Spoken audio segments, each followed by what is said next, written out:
The good work done by our men and women in blue. McAllen, Texas, grieving over 2 officers ambushed, shot dead. The daughter of one of the officers posted a loving tribute on social media and included the phrase "Blue Lives Matter," and the mob went after her. She just lost her dad. And they mocked her and taunted her. Oh, blue lives matter. There aren't blue people. That's an insult. You're racist. You're racist. This is a Hispanic daughter of a Hispanic police officer shot dead in McAllen, Texas, being accused of being racist because she posted the comment, "Blue lives matter." So what are police officers, what are men and women in blue thinking about the election, the political process? I want to get as many law enforcement officers as we can on this show. Matt, we'll start back with you. Where are you politically, Matt, with the upcoming election? I have been a cop for 27 years and Yes, sir. still active. And I don't know a cop alive that would vote for Biden. He is so anti-police. That whole political establishment is anti-police. They want to tear down this country and create a socialist society.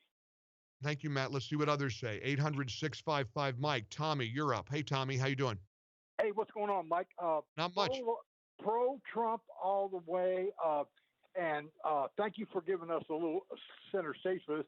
But, Mike, you keep preaching like you have been, buddy. We got to get out and vote. We got to get out and vote. We have to. If Like this is the game changer, Tommy. If Biden gets in, oh, man, you're talking about a crazy world. But that's all I got to say. Well, let me ask you this before I lose you. Let me ask you this question, sir, and I so appreciate your support of the show. Okay.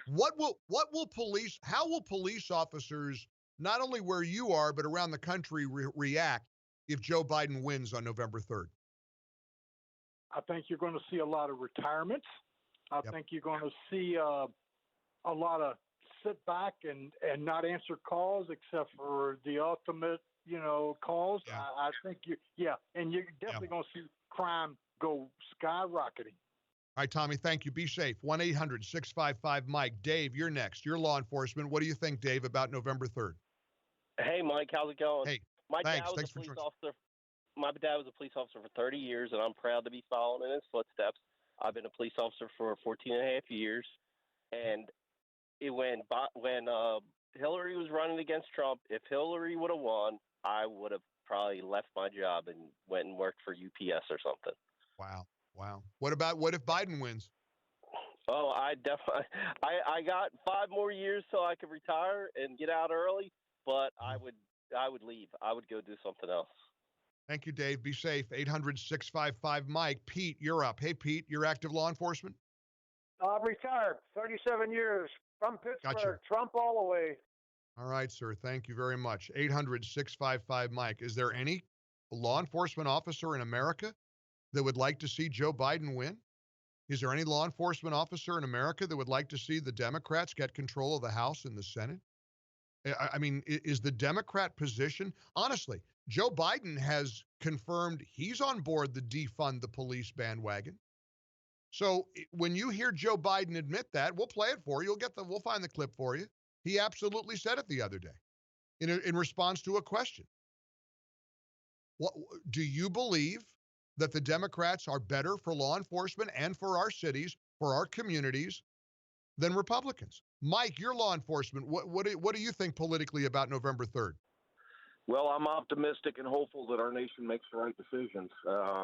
I've been in it for 30 years, and 25 years ago, I switched departments under Bill Clinton under the cops grant, and the Democratic Party was well behind law enforcement, and the order of law enforcement was first and foremost in their minds. But it seems like we have lost that. I was proud to vote Democrat pretty much all my life, and under the Obama administration, I've seen locally what they did in Ferguson and throughout our nation to create havoc and disruption and division amongst our country.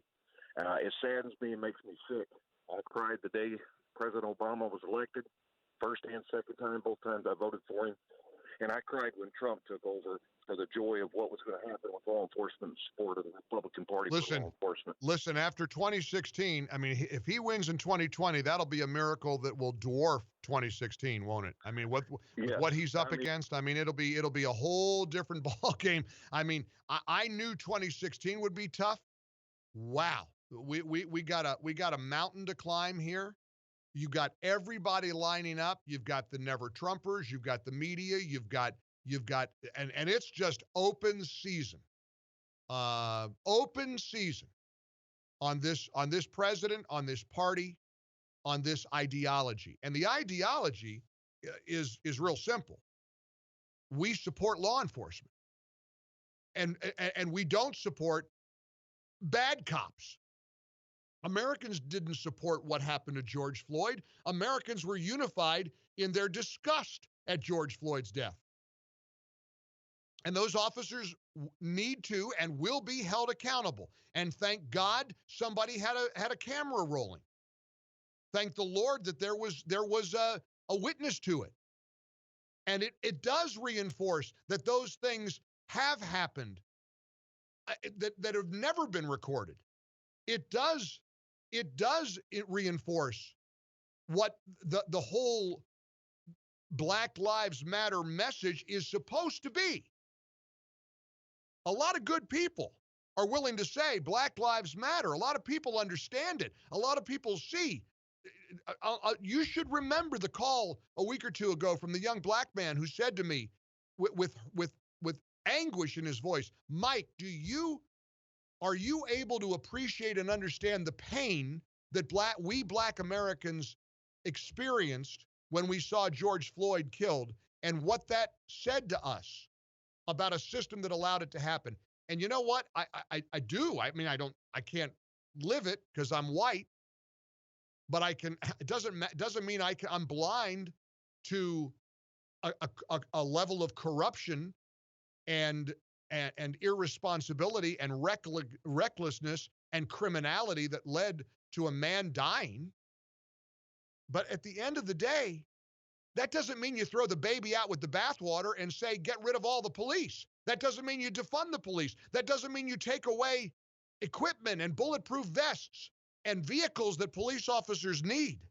You don't just throw the baby out with the bathwater. And again, let me reiterate, we've got the clip here. We got a president who just said and Trump is pro-law enforcement, pro-rule of law, certainly opposed to defunding the police. Here's his challenger, former Vice President Joe Biden, the Democrat candidate for President of the United States. Surplus military equipment for law enforcement. They don't need that. The last thing you need is an up-armored Humvee coming into a neighborhood. It's like the military invading. They don't know anybody. They become the enemy. They're supposed to be protecting these people. So my generic point is that... Do we agree that we can redirect some of the funding? Yes, absolutely. Yes, redirect the funding. Take it out of salaries and personnel. Take it out of funding cruisers and bullet. Take it out. Give it to social workers so they can go respond to the crazy guy that's killing his family. This is, we have a choice to make on November the 3rd. And for my money, it couldn't be any clearer. But understand, they hate way more than Donald Trump. Wait till you hear how a U.S. senator described Trump supporters yesterday. They're not even hiding it anymore. Remember when Hillary called us a basket of deplorables? Well, good old Mazie Hirono said, hold my beer, I can do you one better.